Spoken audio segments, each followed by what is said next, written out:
Hello, this is Michael, stock analyst with Long Wealth Capital. Today is Wednesday, August 27th, 2025. The S&P closed at 646.36, and today we're looking at Adobe, ADBE ticker symbol, and it closed at 356.35. As we zoom out here on Adobe, you can see it's been in a downward trend since early in the year 2024, and it's worked down to a low of 330.04. Looking way back in 2023, we can see below this level, way below this level, we have support at 290 down to 280. Now zooming in to where it's currently at, again, the low of 330.04.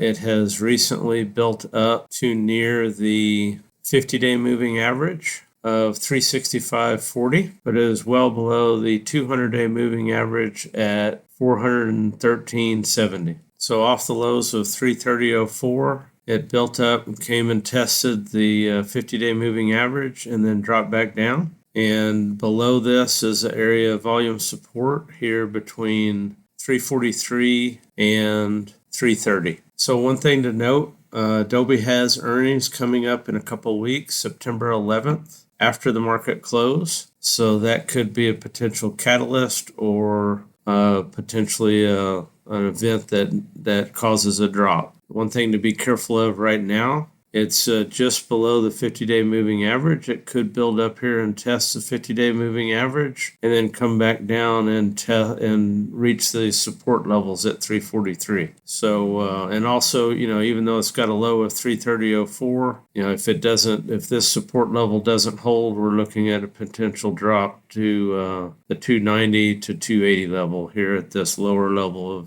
of major support. So with earnings coming up, this is a place to be careful.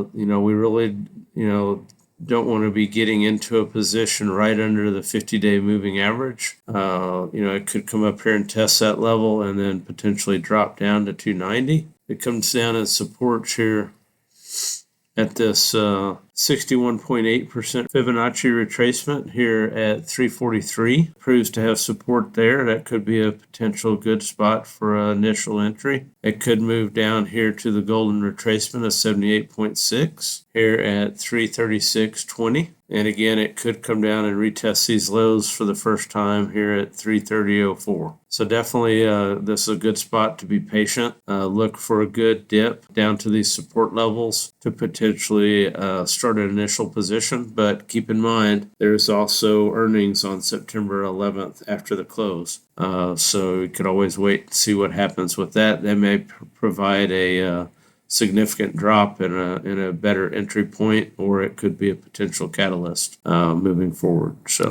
this is Adobe. My name is Michael, stock analyst from Long Wealth Capital.